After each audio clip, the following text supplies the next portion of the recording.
Fala galera, tudo bom? Eu sou o Rogério Silva, criador deste canal, e hoje quero falar com vocês sobre cargos nessa área de dados, tá? Então, quais são os cargos que a gente pode ter, né, almejar dentro da área de dados?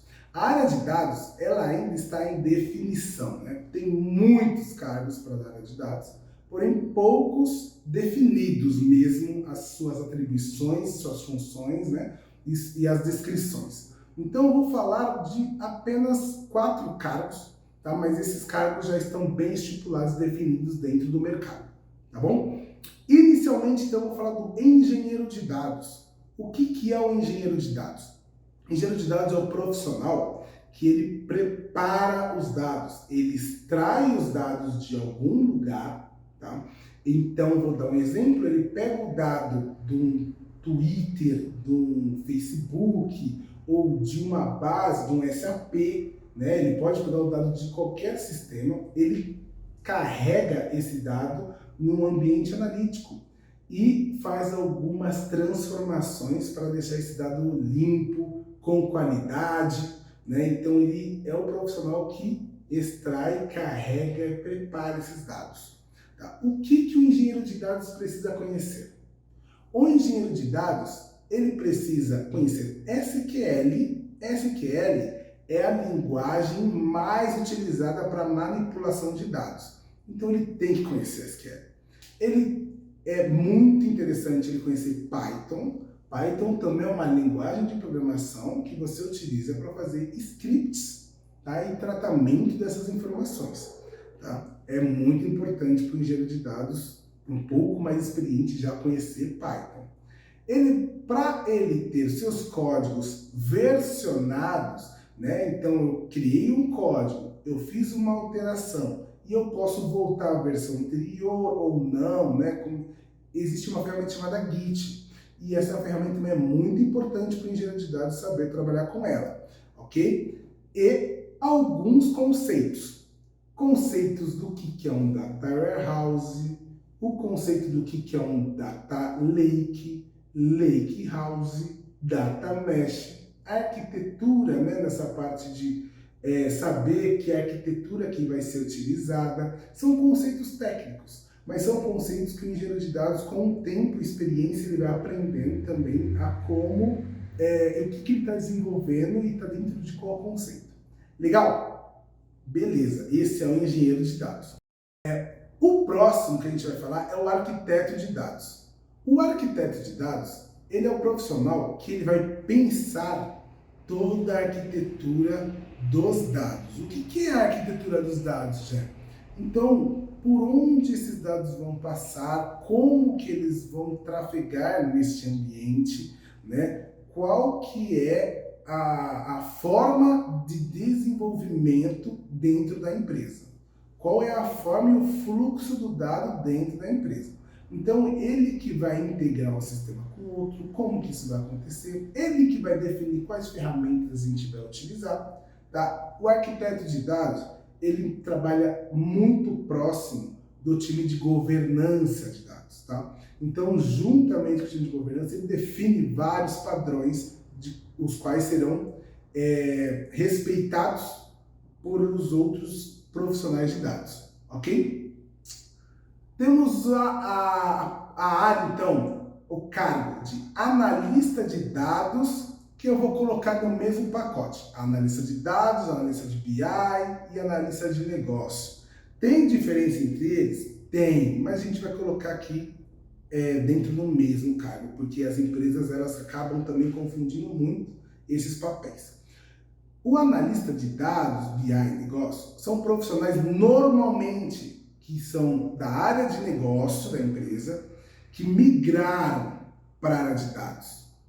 São profissionais da área de negócio que migraram para a área de dados, aonde eles conhecem de ferramentas de visualização de dados, onde eles conhecem do negócio e eles fazem essa interface muito bem, essa interface entre a área de dados e a área de negócio. Eles conseguem entender a demanda da área de negócio e conseguem traduzir isso através dos dashboards. Então é interessante que eles conheçam do negócio, claro, é interessante que eles conheçam do storytelling, né? O que é o storytelling? Vamos entrar nesse assunto também futuramente, mas é conseguir fazer uma história com os dados, contar uma história com os dados, para que quando a pessoa visualize, ela consiga entender o que está acontecendo naquele dashboard. Não é simplesmente um gráfico bonito, mas é um dashboard que conte realmente uma história com o objetivo da empresa, né, que ela tem com aqueles dados.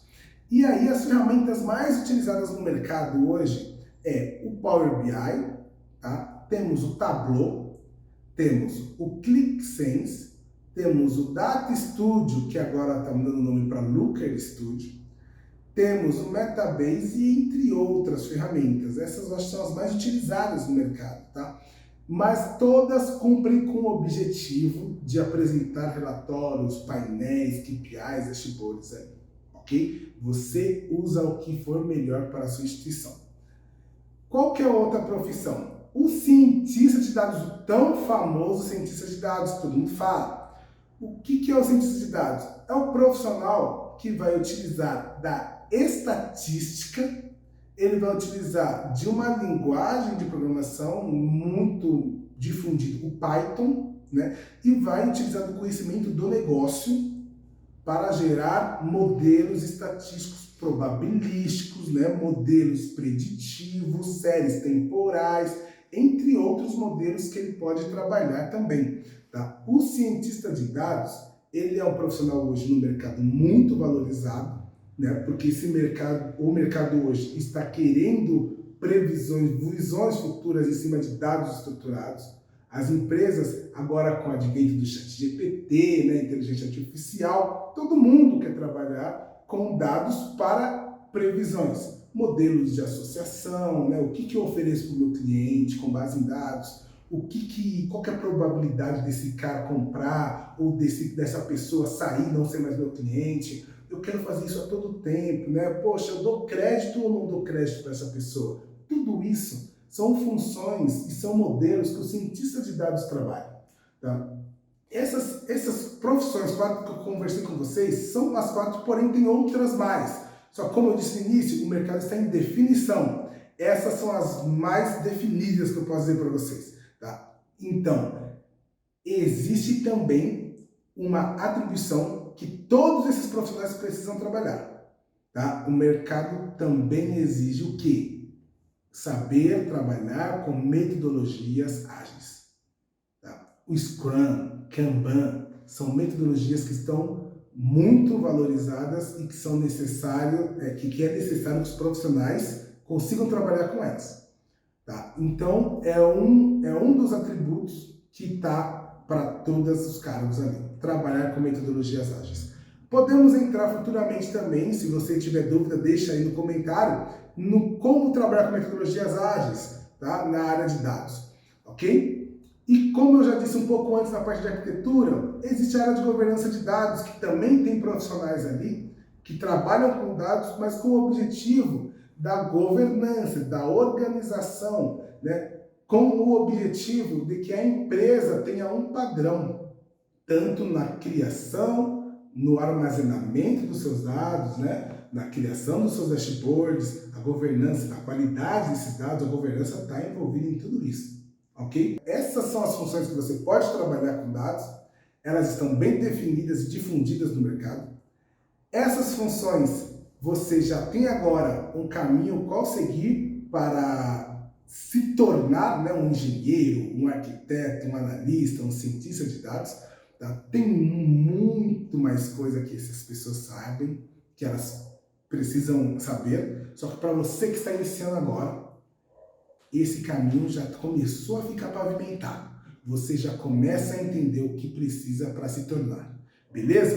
Pessoal, me sigam nas redes sociais, tá tudo na descrição desse vídeo, ok? Se inscreve no canal, compartilhe esse conteúdo aí com as pessoas que você conhece, que também estão ingressando na área de dados. É muito importante que o YouTube aí divulgue esse vídeo para que nós fomentamos esse mercado e cada vez profissionais mais capacitados na área de dados estejam disponíveis no mercado. Beleza? Valeu, abraço!